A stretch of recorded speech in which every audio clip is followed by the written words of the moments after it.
नमस्कार बच्चों, हिंदी व्याकरण की कक्षा में आपका पुनः स्वागत है। मैं लिली राय चौधरी, आपकी हिंदी की टीचर। चलिए आज हम एक नए लेसन की ओर चलते हैं। नया लेसन है पाठ 7 वचन। निम्नांकित चित्रों के नीचे दिए गए शब्दों को पढ़कर अंतर समझने की कोशिश कीजिए। यहाँ आपको कुछ चित्र दिखाई दे रहे हैं। उन चित्रों को अच्छे से देखना है और समझना है कि उनमें क्या अंतर है। पहले चित्र में एक तितली और दूसरे चित्र में है 3 तितलियां। यहाँ तितलियों की संख्या कितनी है? 1 और यहाँ 1 से अधिक, 1, 2, 3। दूसरे चित्र में एक गेंद और दूसरे चित्र में है 4 गेंदे। यहाँ इस चित्र में कितनी गेंद है? 1 गेंद और इस चित्र में 4 गेंदे। आगे देखते हैं। अब समझो, तितली तथा गेंद कहने से उनके संख्या में 1 होने का पता चलता है, जबकि तितलियां तथा गेंदे कहने से उनके संख्या में 1 से अधिक होने का पता चलता है। तितली और गेंद से हमें एक वचन का बोध होता है और तितलियां तथा गेंदे कहने से हमें बहुवचन का बोध होता है। शब्द के जिन रूप से उनके संख्या में एक या अनेक होने का बोध होता है उसे वचन कहते हैं। बच्चों, वचन 2 प्रकार के होते हैं, एक वचन और बहुवचन। इस चित्र में आपने क्या देखा? एक वचन में केवल एक गुलाब है और बहुवचन में 1 से अधिक है। तो इसे देखने के बाद आपको समझ में आ रहा है इन दोनों में क्या अंतर है। एक वचन में केवल एक संख्या का बोध होता है और बहुवचन में 1 से अधिक। एक वचन शब्द के जिस रूप से उसकी संख्या 1 होने का बोध हो उसे एक वचन कहते हैं, जैसे साइकिल, खिलौना, बकरी। बहुवचन शब्द के जिस रूप से उसकी संख्या 1 से अधिक होने का बोध हो उसे बहुवचन कहते हैं, जैसे साइकिलें, खिलौने, बकरियां। वचन निर्धारण के कुछ नियम। पहला है व्यक्तिवाचक व भाववाचक संज्ञाएं सदैव एक वचन में प्रयुक्त होती हैं। दूसरा है वचन की पहचान संज्ञा व क्रिया से भी होती है। तीसरा है कुछ शब्द हमेशा एक वचन में ही प्रयोग किए जाते हैं, जैसे दूध, पानी, जनता, भीड़, वर्षा आदि।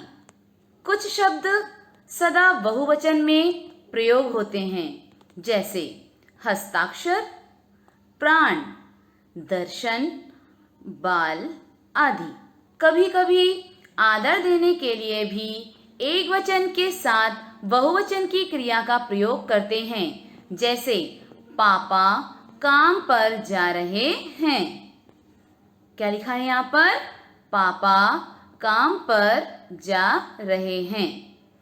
आगे देखेंगे कुछ संज्ञा शब्दों के एक वचन व बहुवचन। एक वचन दरवाजा और बहुवचन दरवाजे। उसी प्रकार से कपड़ा, कपड़े, मेला, मेले, भेड़, भेड़े, पत्ती, पत्तियां, किताब, किताबें, गाय, गायें, आँख, आँखें, बकरी, बकरियां, नदी, नदियां। इन शब्दों को आपको अच्छे से याद करना है, इसमें से कौन सा एक वचन है और उसे बदलकर हम बहुवचन में किस तरह से प्रयोग कर सकते हैं। अगला प्रश्न है अभ्यास। निम्नलिखित प्रश्नों के उत्तर दीजिए। यह मौखिक अभिव्यक्ति है। पहला प्रश्न है वचन के प्रकार बताइए। उत्तर है वचन 2 प्रकार के होते हैं। वचन कितने प्रकार के होते हैं? 2 प्रकार के, एक वचन और बहुवचन। एक वचन जिसमें केवल एक संख्या का बोध होता है और बहुवचन में 1 से अधिक। दूसरा प्रश्न है एक वचन से वस्तुओं की कितनी संख्या का बोध होता है? उत्तर है 1 संख्या का बोध होता है। एक वचन में हमें केवल एक संख्या का बोध होता है। प्रश्न है, निम्नलिखित प्रश्नों के उत्तर लिखिए। पहला प्रश्न है, वचन कितने प्रकार के होते हैं, नाम लिखिए। उत्तर है, वचन 2 प्रकार के होते हैं। कितने प्रकार के? 2 प्रकार के, एक वचन और बहुवचन। प्रश्न दूसरा है, ऐसे 2 शब्द लिखिए जो सदैव एक वचन में प्रयोग किए जाते हैं। उत्तर है, पानी, वर्षा। तीसरा है, ऐसे 2 शब्द लिखिए जो सदैव बहुवचन में प्रयोग किए जाते हैं। उत्तर है, हस्ताक्षर, दर्शन। उत्तर लिखेंगे हम हस्ताक्षर और दर्शन। अगला प्रश्न है, एक वचन व बहुवचन शब्दों को अलग अलग कीजिए। यहाँ आपको कुछ शब्द दिखाई दे रहे हैं। इनमें एक वचन भी है और बहुवचन भी है। आपको इन्हें अलग अलग करना है। पहले हम चुनेंगे एक वचन वाले शब्द को। उसमें से हमने क्या क्या चुना है?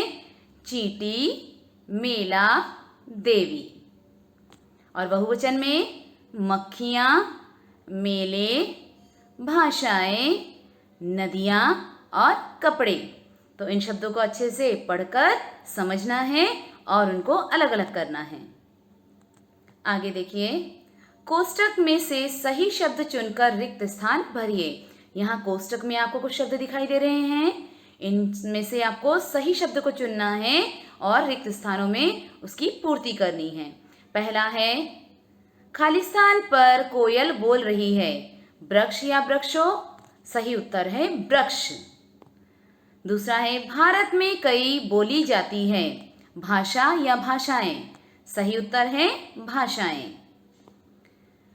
राम ने सोने की खालिस्तान पहनी। घड़ी या घड़ियां? तो सही उत्तर है घड़ी। राम ने सोने की घड़ी पहनी। मेरी खालिस्तान आई है। बहन या बहनें? सही उत्तर है बहनें। माँ ने खिलौना फेंक दिया। सही उत्तर क्या है? खिलौना। अब हम आते हैं अपने अगले प्रश्न पर। बहुविकल्पीय प्रश्न। प्रत्येक पंक्ति में भिन्न वचन वाले विकल्प पर सही का निशान लगाइए।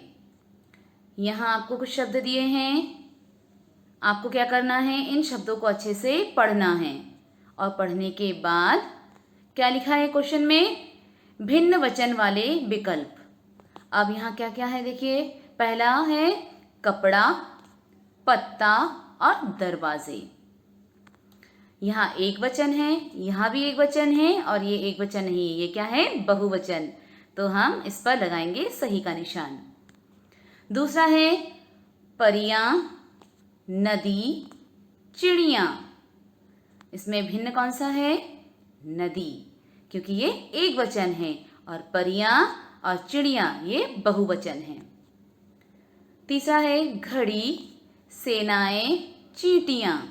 इसमें घड़ी क्या है? एक वचन। सेनाएं और चींटियां हैं बहुवचन। तो भिन्न कौन सा हुआ? घड़ी। तो उस पर लगाएंगे हम सही का निशान। चौथा है लड़के, महिला, लड़कियां।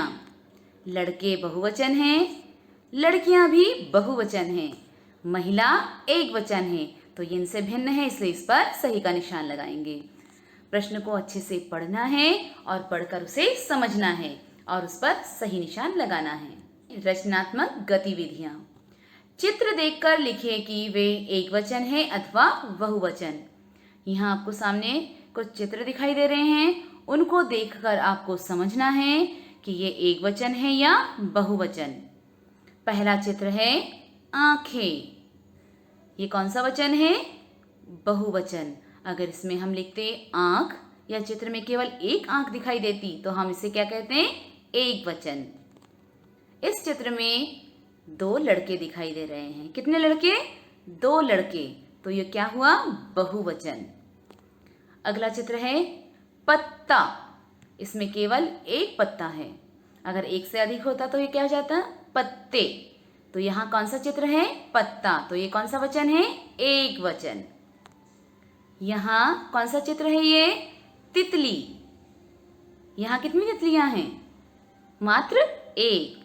तो हम कौन सा वचन लिखेंगे? एक वचन। यहाँ क्या कौन सा फल है ये? केले। यदि एक केला होता ये एक वचन होता। इसमें क्या लिखा है? बहुवचन, क्योंकि ये एक से अधिक संख्या में है। तो हम इसे क्या कहेंगे? केले। केले अर्थात बहुवचन शब्द। घड़ी। घड़ी इसमें एक है, इसलिए हम इसे लिखेंगे एक वचन। अगर एक से अधिक होती तो हो जाती वो घड़ियां, तब हम लिखते बहुवचन। अभी हमें चित्र में केवल एक ही घड़ी दिखाई दे रही है, इसलिए हम क्या लिखेंगे? एक वचन। तो चलिए अब हम आते हैं इस पाठ के होमवर्क पर। पाठ को एक बार फिर से पढ़ना है और एक वचन और बहुवचन के 10-10 शब्द रफ कॉपी में लिखना है। पाठ को मैं पढ़ के आपको सुना चुकी हूँ। आपने इस पाठ को अच्छे से समझा है। मैं चाहूँगी इस पाठ को आप दोबारा पढ़ें। पढ़ने से आप उस बात को अच्छे से समझ पाएंगे कि एक वचन और बहुवचन में क्या अंतर होता है। इसमें आपको उत्तर देने में कभी भी कठिनाई नहीं होगी। दूसरा है, पाठ में दिए गए अभ्यास का दोहराव करना है। इस पाठ में जितने सारे एक्सरसाइज दिए गए हैं उनको अच्छे से पढ़िए और समझकर उसके उत्तर को दोहराइए। इसी के साथ मैं विदा लेती हूँ। आशा करती हूँ कि मैंने आपको जितना होमवर्क दिया है और जो जो पाठ मैंने आपको पढ़ाया है आपने उसे ध्यानपूर्वक सुना है और समझा है। आगे पाठ का वाचन करेंगे और लिखने का भी अभ्यास करेंगे। आपसे पुनः मुलाकात होगी। तब तक के लिए नमस्कार।